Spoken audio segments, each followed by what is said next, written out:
I want to introduce you to a real, true left political figure who is not bought and paid for by corporate special interests. Now, you may have heard of Butch Ware. He ran on the Green Party ticket with Jill Stein for president. He was the VP pick. But this is the guy who should have been at the top of the ticket. He represents that what one would call the true populist left of politics. And he is running for governor of California in the Green Party, and he is likely going to be going up against Kamala Harris. This is what he had to say about Bernie Sanders and AOC with our friend James Lindsay. God, that name is going to be stuck in my head. James Lee of Breaking Points. About the Democrats a bunch there. So I wanted to ask you, do you have any comments about the Fight the Oligarchy tour that Bernie is on? I know what their stated goal is, but what do you think their actual goal is, if it's different than the stated goal? Excellent. So Bernie Sanders and Alexandria Ocasio-Cortez, they have one function. Their function is to keep an independent third party from emerging.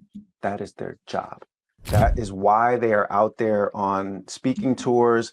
That's what the uncommitted movement was about in 2024. They always create these sheepdog movements that are designed to shepherd people back onto the Democrat plantation. That's their job. 2016, Bernie energizes a certain group and then hands them off to Hillary. 2020, energizes that group, hands them off to Biden. 2024, both Bernie and AOC say you have to vote for Killer Kamala. So fool me once, shame on me. Fool me 2 times, fool me 3 times, fool me 4 times. How many times do they get to run this game? Fair point, man. And this is actually, this is maybe inside baseball, but I'm sure some of your audience is familiar with Craig Pasta Jardula. Sure. No? Yeah. Craig, or Pasta as I call him, he's absolutely furious with me because I ultimately voted for Trump, because he perceives me being what Bernie Sanders is, essentially, that Bernie Sanders activates this populist movement and then he directs you into voting for Hillary Clinton. It's like, I understand, I just, as a peace offering to Craig, I understand why he's angry with me, and I understand why he wanted me to vote for the Libertarian Party, despite the fact that I despise the guy. Let me back up. I ran for the fucking vice presidency within the Libertarian Party. I came within like 3 votes out of few like 500 of getting the nomination. So I could have been on the ticket in this last election cycle. I hated the guy that they went with, and I just couldn't bring myself to vote for him. But I completely agree with the argument that if we're ever going to make real meaningful change in this country, we do need a viable third party. If that's the Green Party, if it's the Libertarian Party, whatever. I'd like to have 4, real viable. Yes, yeah, exactly. So I do understand the argument is all I wanted to say. But I just think sometimes there are moments where, like, this was two polar opposites, in my opinion, even though I'm sure, Pasta believes that Trump is just as bought and paid for as Kamala Harris. I personally don't agree with that. Well, what I do agree with is that while they are they're essentially bought and paid for. I mean, Trump was clearly bought and paid for by Miriam Adelson, and that's how you have what you have now. But here's the big difference that I try to emphasize, and Jen tries to emphasize to people when it comes to the primary difference between Donald Trump and Kamala Harris. With Donald Trump, there is a reasonable expectation that, maybe not in every instance, but in several instances, the buck stops with him. He makes the call. Yep. There never would have been a scenario ever in 4 years where Kamala Harris would have been judge, jury, and executioner on any issue ever. She was a black female Joe Biden. She would have been up there just puppeted along for the next 4 years.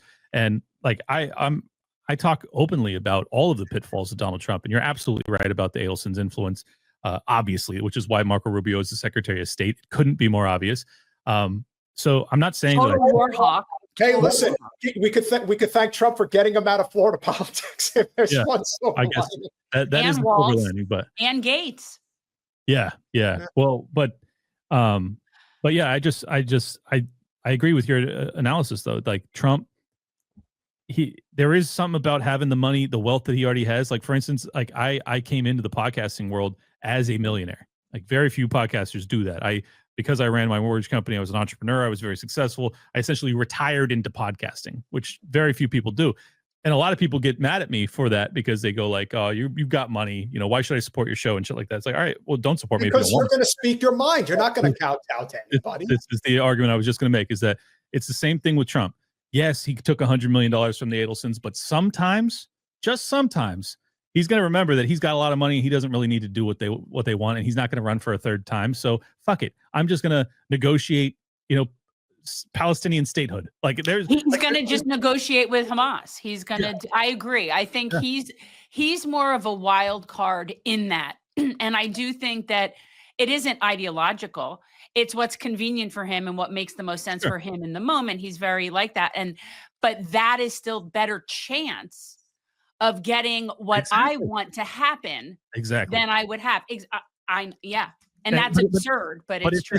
If this was John McCain versus Kamala Harris, I'm voting for fucking Chase Oliver. Okay, like I'm not gonna cast a vote for John McCain, but Trump just does represent some chance of positive things happening, and also many catastrophic things potentially. Exactly. So like, I acknowledge the positives and negatives, but just going back to the reason I'm comparing myself to Trump is like, because of my own independent success, when it came time for every major issue, I tell my audience the truth right away. And I don't give a shit about sponsors. I don't give a shit about anything. I'm going to tell you the truth every time. I may be wrong, but I'm gonna tell you the truth as best I can assess it in real time, And I just think that's so important. And this is why, I'm good friends with Tim Pool, but I think he's really damaging his brand when it comes to an unwillingness to talk about the Israel-Palestine stuff. And like, I know he's sick of it because he's got a lot of people like me that have gone on there and we've,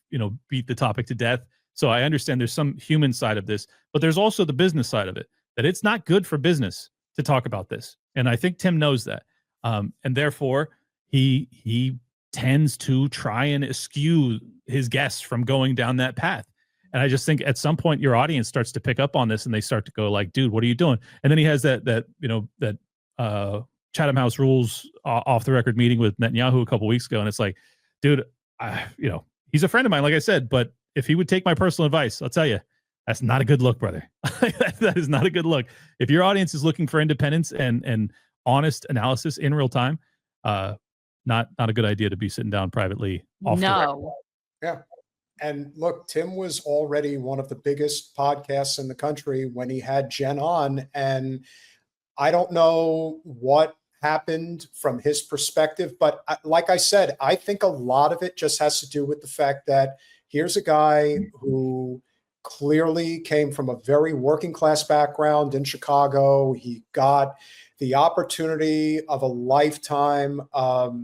He got the opportunity to be a journalist on Vice. He was able to parlay that over the course of Occupy Wall Street.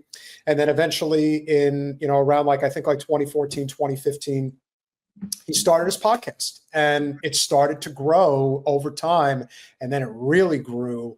And by the time Jen came on, he was getting 50, 60,000 live viewers at a time. I mean, this is millions upon millions of dollars we're talking about. And it's easy for people who are not in that financial position to say that they wouldn't do the same thing. But the truth is, you have to make a moral, conscious decision.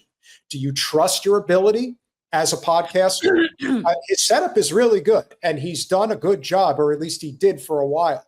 Okay, but at the end of the day, here's my question. At the end of the day, is he on somehow the payroll for the Zionist state? Personally, I don't think so.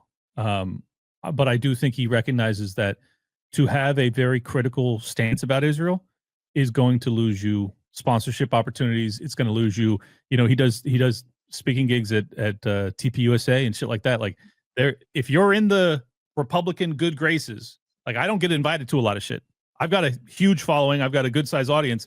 I don't get invited to a lot of stuff because I tell the truth about that topic. So there is a price to be paid, and I think that Tim just doesn't want to pay it. So I don't think he's actually bought. I don't think he would go that path. He makes enough money doing what he's doing already that he probably wouldn't take that But he would lose funding, is what he would lose sponsors. He would lose connection. He would lose certain no, it's just you're not going to get Republican congressmen to come on IRL. You're not going to get. Donald Trump went on IRL. I'm sorry. There are things that you will lose as a consequence of telling the truth about this. That's just the truth.